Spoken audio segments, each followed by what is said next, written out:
Hey guys, I just want to do a quick video. 130X here. My last video I showed you guys, I put the extreme tail case on. Well, I went further with that, and I also got the Novus CP 125, or the Novus 125 CP, or the 4G6 from Walkera. Um, all those parts work back here, no problem. Tail blade grips right here are from the Novus CP 125. The whole shaft that goes through here, the shaft here, is a Novus 125 CP. And basically what that did was, because I'm using this tail case, we had to flip the gear to this side, while now the shaft locks into this gear the way it's supposed to. So I was able to eliminate that spacer here that I was using. If you guys watch my last video, you'll understand what I'm talking about. Oh, and this is the Novus CP 125 tail pitch slider. And the tail pitch slider arms, I mean, this is a complete Walkera tail, basically, or a Novus CP Helimax. They're the same thing. Helimax just rebranded it, the 4G6, and they called it Novus CP, or Novus 125 CP. So, most hobby shops will carry Helimax stuff. If you can't find the Walkera stuff, just go and get the Helimax stuff. This whole entire tail, once again, is completely Novus 125 CP or 4G6. The only thing from the Blade 130X are these two gears. It works awesome.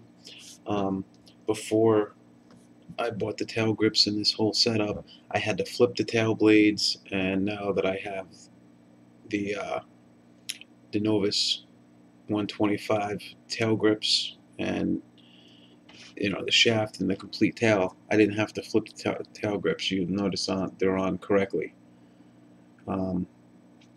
So that was pretty cool. It works awesome. And again, this is there's really no play back here. It flies awesome. So next thing I did was I fit myself a HP08 2-cell. It's plugged right into the main board. I just took the motor plug, and I guess you could see it on this side, and I soldered straight through. I just soldered straight to the motor leads. I ran my servo wires on the outside. Oh, one other thing I did here.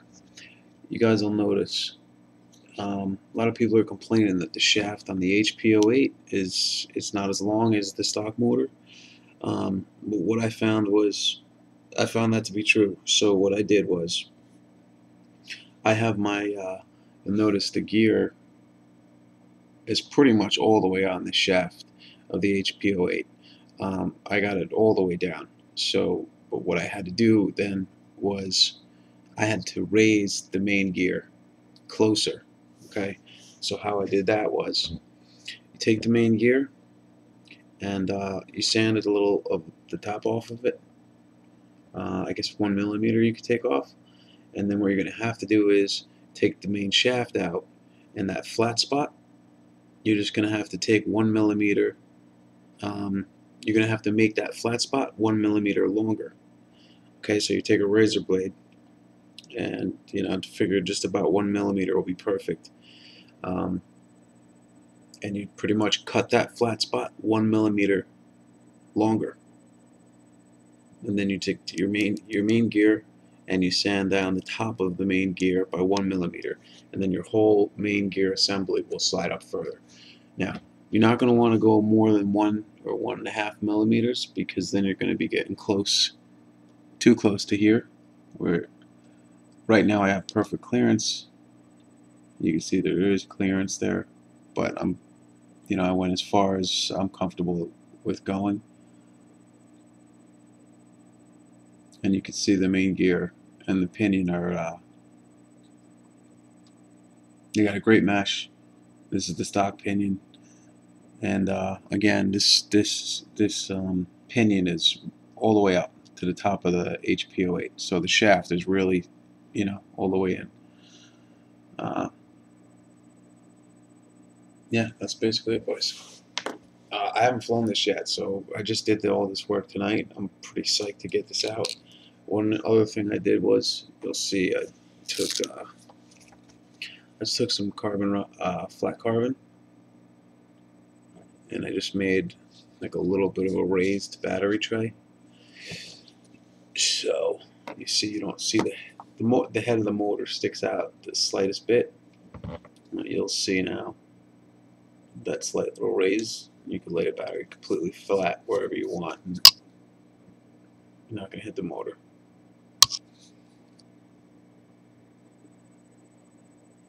Cool. So I'm going to fly this tomorrow. I'll let you guys know how it goes. I'm pretty psyched. It feels, I mean, it's got torque. I could barely, it's got a lot more torque. So we'll see how it flies.